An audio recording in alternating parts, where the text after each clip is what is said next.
Hi, I'm Pastor Tommy McMurtry from Liberty Baptist Church. I'm going to start a new series of videos on Bible terminology and the importance of getting back to Bible terminology. Now, I'm somebody who grew up in church, and I often just take for granted that people understand certain words and certain terms that we use.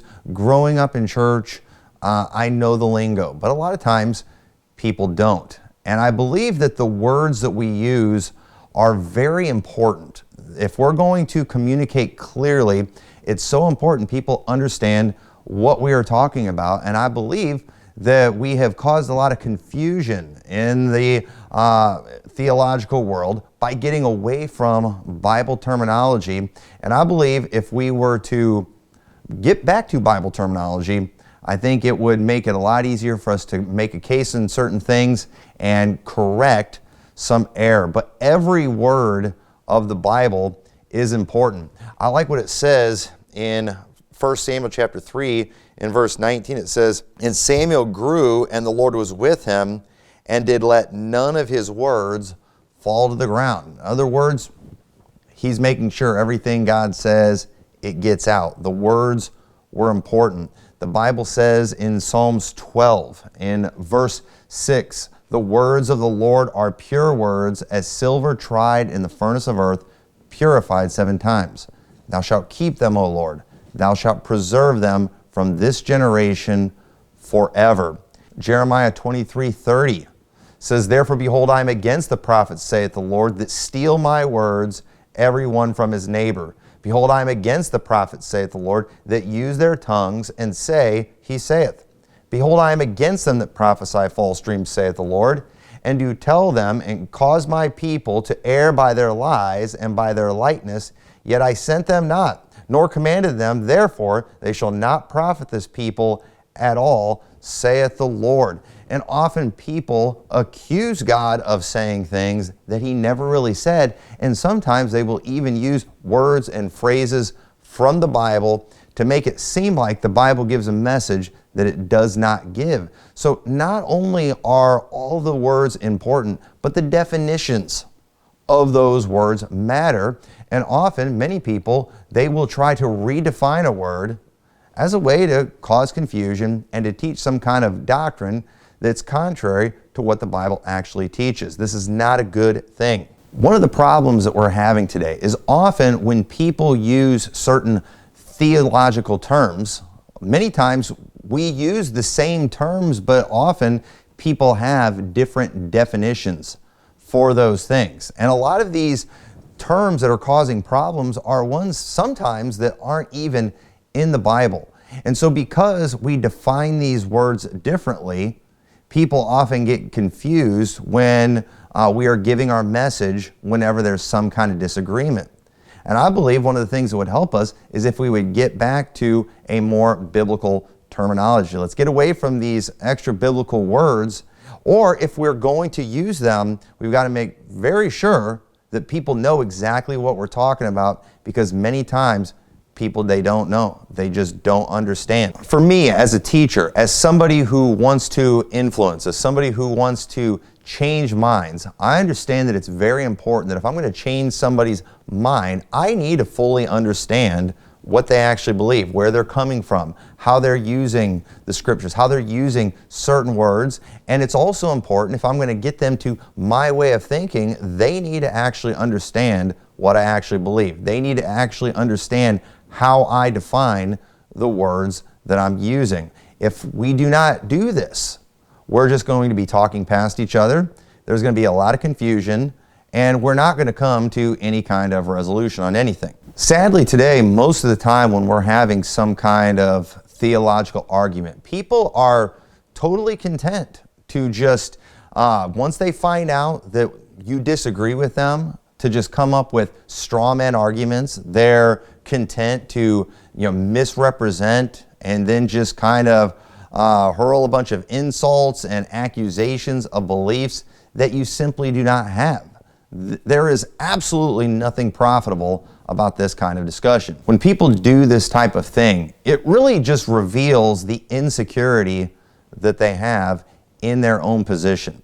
And as someone who's had many friendly and not so friendly conversations about theological things, I'm not content with that kind of thing. I really want to find out where they're coming from, because I'm convinced what I believe is the truth, and that if they could understand it, and if I believe that person really does see the Bible as their authority, that if I can show them their error, I believe I will change their minds. So I want to know where they're coming from and how they think on these things. And so in order for me to change them, they have to know what I mean too. And I believe using biblical terminology will make things much clearer on where everyone stands. Now, one of the things we'll see is that those in the post-trib / replacement theology world, we use much of the same terminology as the pre-trib / dispensational crowd. We use a lot of the same terms. And often when we're having discussions on eschatology, one of the things that you'll see is there is a lot of confusion that I'm seeing from the pre-trib crowd, because they don't understand my lingo. They don't understand what I'm saying. I'm using many of the same words when talking. I'll use words like tribulation. I'll use words like rapture, many of these different things, but they don't understand what I'm talking about. Now, I come from that world. I understand exactly what they're talking about. And so it's easy for me to hear what they're saying, understand where they're coming from. But often when they hear me speak and they hear me say things like post-trib, there's all kinds of false assumptions about what I believe. Now, many times people might just be ignorant on purpose because they don't really want to engage you in conversation. They want to just straw man you. But I think many times they actually don't know. And I want to communicate to those who have a different position than me on this what I actually believe. And so I'm hoping in these videos that as I use Bible terminology, as I define what I'm saying, the words that I use in a biblical way, hopefully it will give them a clear understanding of where I'm coming from. And I'm going to attempt to throw out a lot of the common words and phrases that are normally used and focus on what the Bible actually says. Use the same terms that Jesus used and that the Apostle Paul used and that John used. And I believe if we do that, it's going to force them to use biblical words and biblical definitions, which I believe will lead people to the truth. This video right here is just an introduction to this series. And I do want to challenge people in this video, whenever it comes to your eschatology, that you use Bible terms. I think this is what's going to clear things up. And if you're not going to use Bible terms, be very thorough in defining those terms when using them.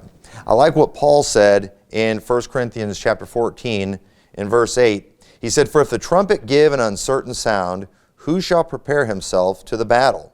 So likewise, ye, except ye utter by the tongue words easy to be understood, how shall it be known what is spoken? For ye shall speak into the air. There are, it may be, so many kinds of voices in the world, and none of them is without signification. Therefore, if I know not the meaning of the voice, I shall be unto him that speaketh as a barbarian, and he that speaketh shall be a barbarian unto me.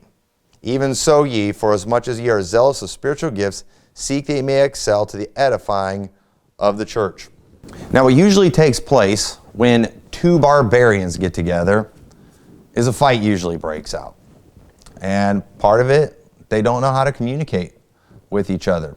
I think one of the reasons that we see a lot of the foolish arguments that take place in the theological world is because often, sometimes both do not understand where the other person is coming from. They do not understand the meaning behind the words that they're using, and they end up acting like barbarians.